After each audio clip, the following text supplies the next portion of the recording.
Hello, কেমন আছো তোমরা সবাই? কয়েকদিন আগেই আমার চ্যানেলে শুরু করেছি গ্রীষ্মকালের ফলের সিরিজ।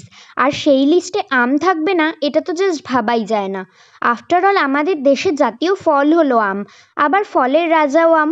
আর তার থেকে বড় কথা হলো আমার প্রিয় ফলও কিন্তু আম।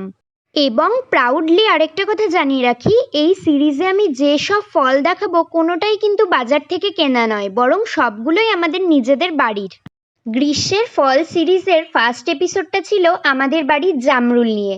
তোমরা যারা এখনও সেই ভিডিওটা দেখোনি, এই ভিডিওয় আমার নামের নিচে লিঙ্কটা অ্যাটাচ করে দিচ্ছি, দেখে নিও। চলো ফেরা যাক আবার আমের কথায়। তো আমাদের বাড়িতে টোটাল 3টে আম গাছ আছে। প্রথমটা হলো হিমসাগর, যেই গাছটায় আগেরবার প্রচুর আম হয়েছিল কিন্তু এবার হয়নি। দ্বিতীয়টা হলো এই ফজলির মতো দেখতে আমটা, এটার আমি নাম জানি না।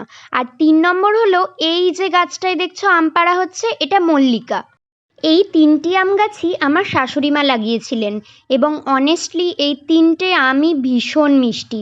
আর এই আমগুলোর সাইজের কথা আলাদাভাবে আর কি বলবো, তোমরা নিজেরাই দেখে নাও, আমার হাতের থেকেও বড়। আমরা প্রত্যেকেই তো কম বেশি ফল খেয়ে থাকি, তাই আম, লিচু, কাঁঠাল এইসব ফলের কিছু বীজ কালেক্ট করে পরবর্তীতে আমাদের বাড়ির কাছে বা দূরে কোনো জঙ্গল বা ফাঁকা জায়গায় যদি সেগুলো ছড়িয়ে দিতে পারি, 100টি বীজ থেকে কিন্তু একটি হলেও নতুন বৃক্ষ তৈরি হবে। চলো আজ আসছি, টাটা।